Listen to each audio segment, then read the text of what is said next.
E a gente se vinculou muito na igreja, muito, muito, muito, tá? Dentro da igreja, quando a gente estava, por conta da educação, da minha área, né?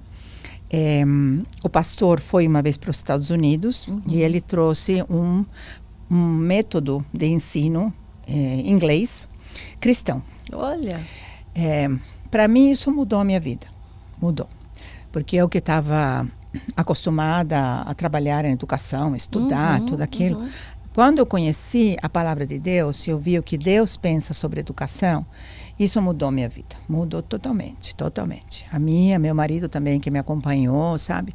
Então, o pastor trouxe esse método, a gente começou a orar e a gente entendeu como igreja. Falou a gente junto com os pastores como igreja. Sim. Com um grupo de educadores também, que a gente tinha que abrir uma escola cristã aqui no Brasil, em São Paulo. E a gente começou a orar, nós fomos para os Estados Unidos, né, para fazer o treinamento lá, aprender bem do método e tudo, e a gente trouxe esse método e nós começamos a orar para implantar essa escola aqui. Essa escola, nós oramos 2 anos para ver quando o tempo de Deus, né, para abrir. Sim. E essa escola, o ano que vem, vai fazer 25 anos, né? Uau! Em São Qual Paulo. É a escola do futuro, é uma escola bilíngue e cristã. E eu me envolvi, eu e todo mundo. Eu, meu marido, meus filhos, todo mundo trabalhava assim, na comunidade mesmo para implantar a escola. E eu comecei a trabalhar ali. Eu fui sócia fundadora, eu fui diretora, eu fui coordenadora, eu fui professora, eu fui de tudo lá na escola. E era a nossa vida. Então era igreja, escola, igreja, escola, escola, igreja. Era tudo em Deus, sabe? Todo mundo de Deus mesmo, né? Eu acho que é um grande desafio hoje, né? Nos dias de hoje, a gente lutar para educar os nossos filhos, né? Porque a gente passa os valores bíblicos, valores morais e de repente na escola e na convivência fora, né, do nosso núcleo está sendo passado outra doutrina, outros valores. Então esse equilíbrio, você ter um local como esse, claro, é um privilégio. É um privilégio. Né? Porque lamentavelmente, hoje, esse grande choque que a gente tem nas famílias, né?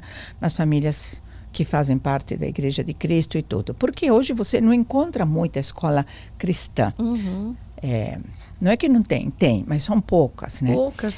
Poucas. Então, há um conflito entre aquilo que você ensina em casa e aquilo que as crianças aprendem na escola. E a gente sabe, porque a palavra de Deus fala, né? Ensina a criança, inculca na criança, instrui na criança quando ele é pequeno, e ele não vai se desviar quando ele for velho. Ele se instrui a criança nos caminhos do Senhor, no caminho certo.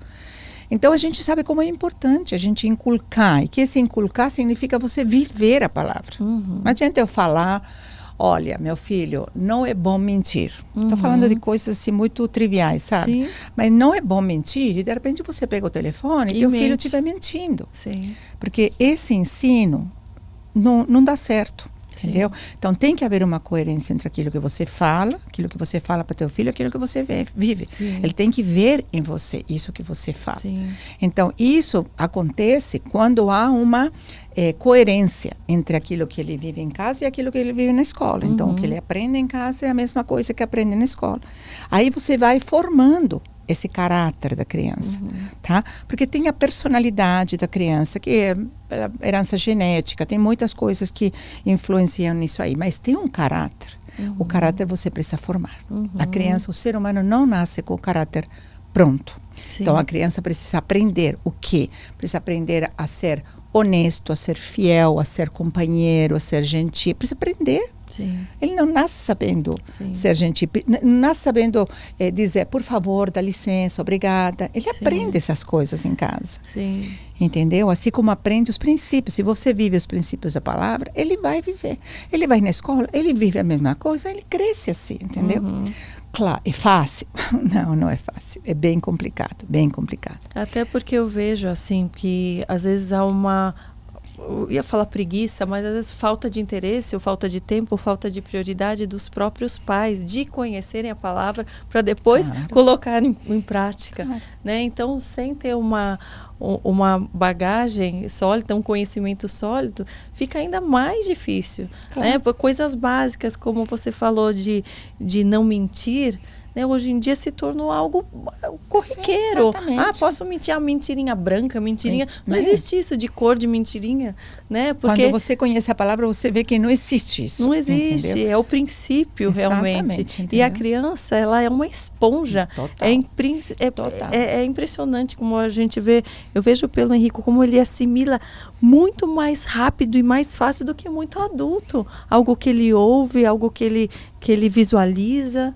A criança aprende, o ser humano aprende muito mais para aquilo que ele vê do que aquilo que ele ouve. Sim, sim. Então, aquilo que ele vê em você, no pai, nos avós, isso vai impactar ele, vai influenciar ele muito mais de tudo que você possa falar para ele. Sim. Porque ele vai analisar você.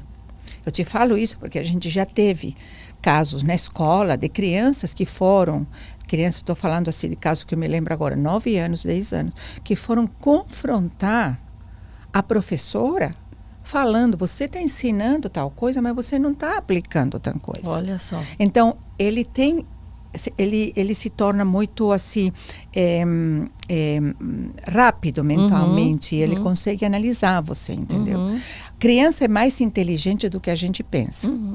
O adulto muitas vezes subestima a criança, sabe? Sim.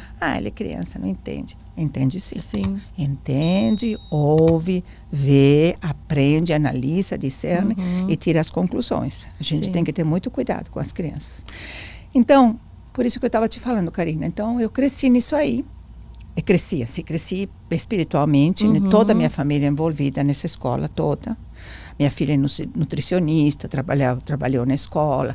Meu filho formado em marketing, trabalhou na escola. Meu marido arquiteto, trabalhou na escola. Todo mundo envolvido. Porque o projeto é um projeto de vida, entendeu? Sim, não é a escola em si, é um projeto de vida de Deus. Sim. Né?